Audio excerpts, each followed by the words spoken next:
शुभ सकाळ दर्शक बंधु आज हूँ सेप्टेम्बर मास 20 तारिख शनिवार। आसतु आज दिनटीर पाणीपाग विषय आलोचना करवा। ता पूर्व चैनल जदि नुआ अच्छी तेबे चैनल को सब्सक्राइब करी पाखरे थिया बेल आइकन को दबाई ऑन कर दियंतु। आउ हाँ केउं जिल्लारू खबरटी को देखुछंती कमेंट बॉक्स रे निश्चित जणांतु। तेबे आउ डेरी न करी चलंतु खबर उपरे नजर पकाएबा। पूजारे भिजिबो राज्य 23 और 26 रे लघुचाप। बस्तारे धोईजिब पार्वण मजा। पछकु पछ आसुती दुईटी लघुचाप। उत्तर आंडामान सागर एवं संलग्न म्यांमार उपकूल रे सृष्टि हेब एक घूर्णिबलय। फल आसंता 29 तारिख जाए राज्य को प्रबल वर्षा संभावना रही।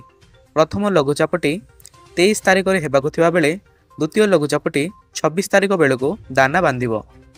प्रभाव में 22 तारिख राज्य में पाणीपाग बदलवा नहीं पूर्वानुमान करिछि पाणीपाग विभाग। सेप्टेम्बर 23 रु राज्यर विभिन्न जिले में घड़घड़ी सह बिजुली और 30 रु 40 किमी प्रति घंटा बेगरे पवन हेबार संभावना रही। आसंता 24 घंटे राज्यर किछि स्थान में हालुकारु मध्यम धरणर वर्षा हो पारे बोली आकलन करिछि पाणीपाग विज्ञान केन्द्र। पाणीपाग विशेषज्ञ कहवा अनुसार आसंता 26 तारिख ठारू पाग बदलिब। सेप्टेम्बर 29 जाए राज्य में प्रबल वर्षा हो पारे। विशेषकर सेप्टेम्बर 27 व 28 सबुठारु बेसी वर्षा आशंका रही। महानदी अववाहिकार भी अधिक वर्षा हेबा नै आकलन करा जायछि।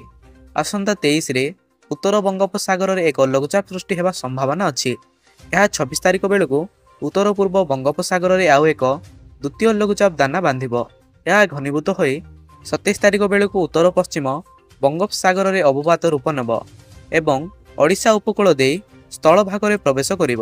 अन्यपटे फिलिपाइन्स सागर रे सृष्टि होईछि ट्रॉपिकल स्ट्रम रागासा। लुजन प्रणाली निकट में पहुंचवा पूर्व अति शक्तिशाली टाइफुन रे परिणत हेबार संभावना रही। एही टाइफुन प्रभाव आसंता सप्ताह आरंभ में ताइवान एवं उत्तर फिलिपाइन्स उपरे पड़िब। परवर्ती सप्ताह दक्षिण चीन उपरे प्रभाव पकाइब।